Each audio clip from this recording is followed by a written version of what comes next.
Perkenalkan, nama saya Muhammad Firdaus Firmansyah. Untuk pertanyaannya, sebenarnya bagaimana caranya merasakan titik sentral dari energi eh, suatu makhluk halus yang ada di sekitar kita? Karena kemarin saat saya baru membuka mata, semua tempat itu terasa sama, nggak ada kayak satu titik yang membuat saya ingin melihat ke arah situ terus. Oke, pertanyaannya cukup menarik, setengah ruwet, setengah bulat ya gitu ya.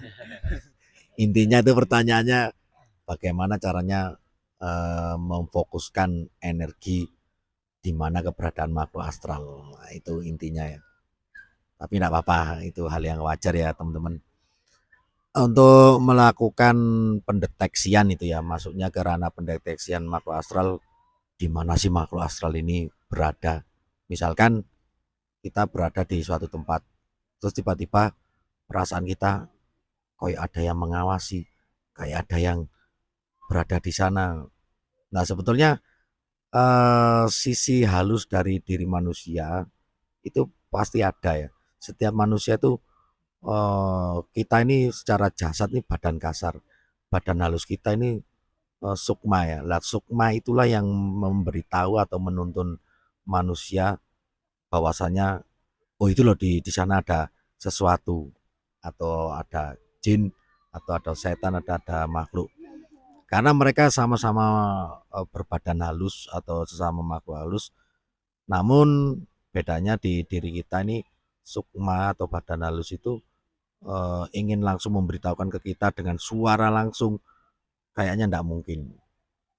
Jadi mereka mengirimkan getaran elektromagnetik ke dalam diri kita sehingga getaran itu akan menyalurkan dari perasaan ke jiwa dan ke otak, sehingga di situ merasakan kok saya tiba-tiba merasakan ini. Nah itu sebetulnya sudah dikasih apa ini sudah dikasih sinyal sama sama badan halus kita oleh sukma itu tadi. Nah, untuk memfokuskan di mana letaknya yang pasti itu perlu adanya pembelajaran, entah itu harus melalui tirakat tertentu, harus melakukan mungkin puasa atau apa untuk melatih kepekaan diri, karena sejatinya manusia itu terlahir dari unsur tanah sedangkan mereka dari unsur api. Untuk mengetahui unsur api, tidak mungkin api dengan tanah itu bersinergi, maka kita disarankan atau dianjurkan untuk tirakat atau berpuasa. Orang yang bertirakat berpuasa akan memancarkan hawa panas. Nah, hawa panas itulah yang menyingkronkan diri dengan makhluk astral tersebut, sehingga kalau kita sudah melalui tirakat tersebut, kita akan mudah menangkap energi mereka langsung ke titik di mana makhluk itu berada. Itu ya. Oke, cukup. Cukup. Oke. Oke, kita lanjut di sebelahnya ini. Sepertinya pertanyaannya ya juga setengah bulat-bulat titik ya. Perkenalkan, nama saya Cleon Zani Zanwar. Saya mau bertanya, kenapa kemarin itu cuma bisa dilihat bayangannya saja? Oke. Sebetulnya kenapa hanya bisa dilihat bayangannya saja? Ini pertanyaan keempat ini sebetulnya juga kalau kalau bisa dirangkum atau dideskripsikan ya. Ini dari 3 pertanyaan tadi itu sebetulnya sudah mewakili pertanyaan yang keempat. Tetapi tidak apa-apa, saya simpulkan kenapa sih hanya bayangan saja. Intinya gini, untuk menampakkan diri makhluk astral tersebut juga membutuhkan yang namanya energi yang besar. Nah, energi yang besar itu eh, hanya dipunyai oleh makhluk-makhluk yang juga mempunyai tingkatan yang lebih tinggi, atau istilahnya itu jin-jin yang tua, atau juga jin-jin yang di alam sana itu juga mempelajari suatu keilmuan. Jadi kalau dianalogikakan ya, ibarat ikan atau ibarat kita sendiri. Kita ingin mengetahui dunia bawah. Dunia bawah itu air ya. Kalau kita ingin mengetahui dunia bawah, kita harus menyelam. Kenapa kita menyelam itu tidak bisa lama? Karena kekuatan nafas kita terbatas. Sama halnya dengan jin tersebut. Ketika jin dari alam sebelah, alam tengah, itu ingin memunculkan diri ke alam kita, alam kasar ini. Mereka juga membutuhkan yang namanya suatu energi yang besar. Dan mereka tidak akan pernah bisa lama. Hanya sepersekian detik. Nah itu, karena kalau terlalu lama mereka juga akan binasa sendiri. Nah itu kuncinya. Sama halnya dengan kita menyelam, kalau terlalu lama menyelam di bawah air, ya kita akan gelembung kayak ikan gabus gitu ya. Itu ya jawabannya simpel ya. Apa bisa bisa dimengerti?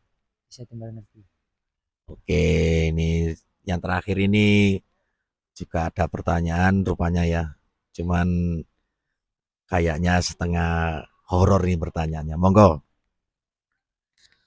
Perkenalkan, nama saya Alvaro Arasatya Gunung Prawira.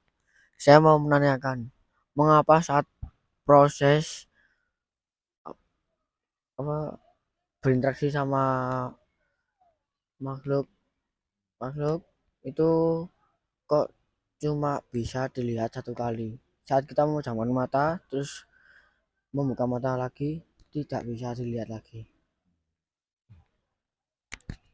Oke, pertanyaan bagus, juga sudah terjawab sebetulnya kalau kalau teliti ya.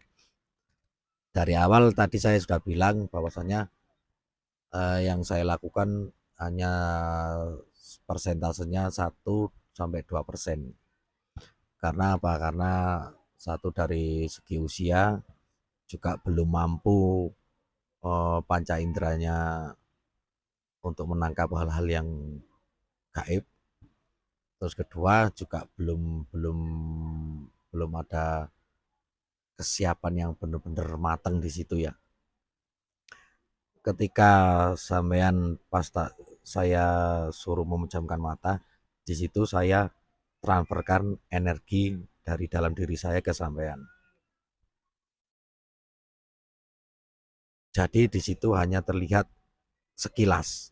Karena energi yang saya transfer itu juga tentunya mempunyai batasan waktu di situ. Tidak bisa paten. Karena persentasenya hanya 1-2 menit. 1 atau 2% ya, bukan menit ya. Jadi ketika saya transferkan ini, saya akan bisa melihat entah itu sekelebatan, entah itu hanya bayangan. Nah, ketika sampai coba mejam terus melihat lagi sudah tidak ada. Karena ibarat kata itu satu kali pakai. Itu ya. Jadi saya pinjami ibarat kuota ini saya pinjami terus sampai pakai kuotanya habis.